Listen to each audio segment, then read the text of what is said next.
Hello and welcome to a new graphic novel review by me, Andrew Ace. I missed the new comic book day of Wednesday, yesterday. Needed to get myself a little trimmed and cleaned up for the holidays.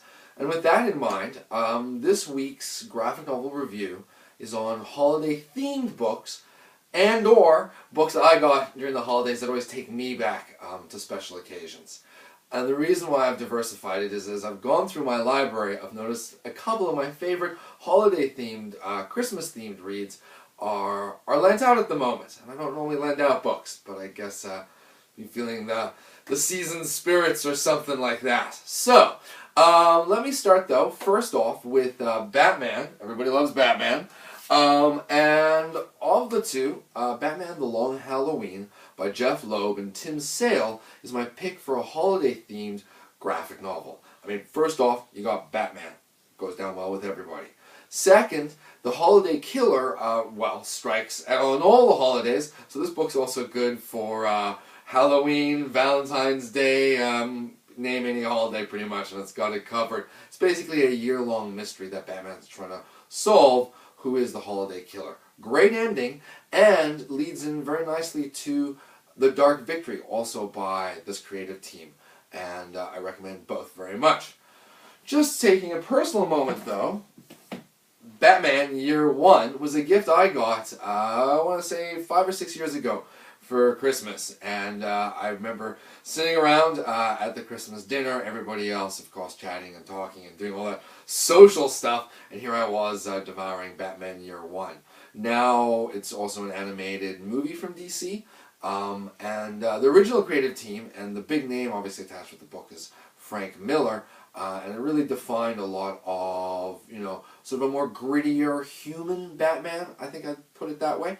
And my understanding is some of the Gotham show draws upon this, not necessarily the character specifically, because obviously young Bruce Wayne, but rather that more human, grittier element, less superheroic, less fantastical. So, Batman Year One or Batman the Long Halloween, both great reads for this holiday Christmas. Next up, 30 Days of Night. This is by, I can't believe, Steve Niles, Ben Templesmith, sorry I couldn't remember that. It's also now gone on to become a movie, and the whole premise is that there's a town in Alaska that gets 30 days of night because of the Earth's rotation and the winter and so forth and so on. Anyway, this is a great read. And sorry for that pause there. Really, I would put it great for a long, dark night, the dead of winter, when you're curled up by the fireplace, or maybe, even just reading it by candlelight. It sounds a little silly, possibly, but it's a very moody, very compelling, fun vampire read with the idea that, vampires come out for 30 days with no fears of repercussions, from the sunlight at least. So, my next book is tied to a personal memory. For me, about 10 years ago almost, I was traveling overseas, flew Christmas Eve, so I can't even really tell you because we went over to England and I'm pretty sure I was just confused about what time or even day it was. But I think it was probably Christmas night that I was lying in bed and I broke open this book, Villains United. Part of a larger DC crossover with the Infinite Crisis event, this sees the villains becoming the villains of the DC universe, becoming a more cohesive team with only 6 characters, very C-list and D-list villains out there who are sort of refusing to play ball. Really great, fun, compelling storyline. Gail Simone and Dale Eaglesham, I'm noticing my copy's even signed by Dale. Canadian, woot woot, but Gail obviously also a fantastic writer. This is just a great read whether you care about the Infinite Crisis, whether you care about the New 52 or not, just villains being horrible at their best. This of course led into her ongoing series by Gail Simone of The Secret Six.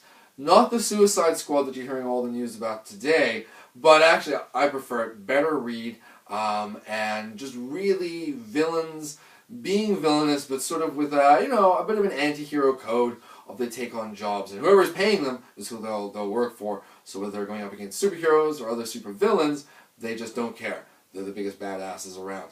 Great read, The Secret Six.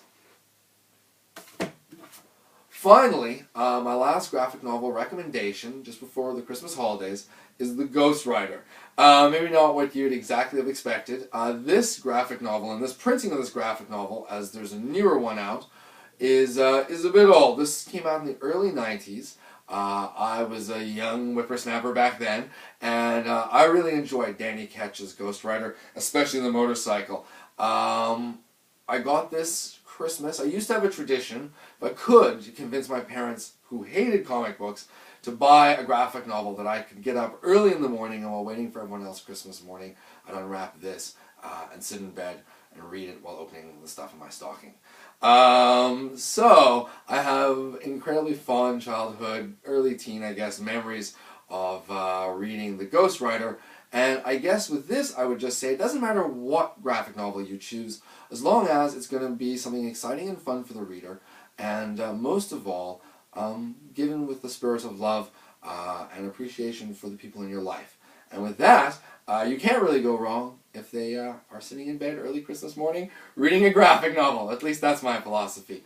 Anyway, I hope everyone has a wonderful holiday season, whether you celebrate Christmas or Hanukkah, or even the holidays I probably don't entirely know about. I just want to wish everybody a happy holidays, and that I'll be back just before the new year with some further graphic novel reviews for you.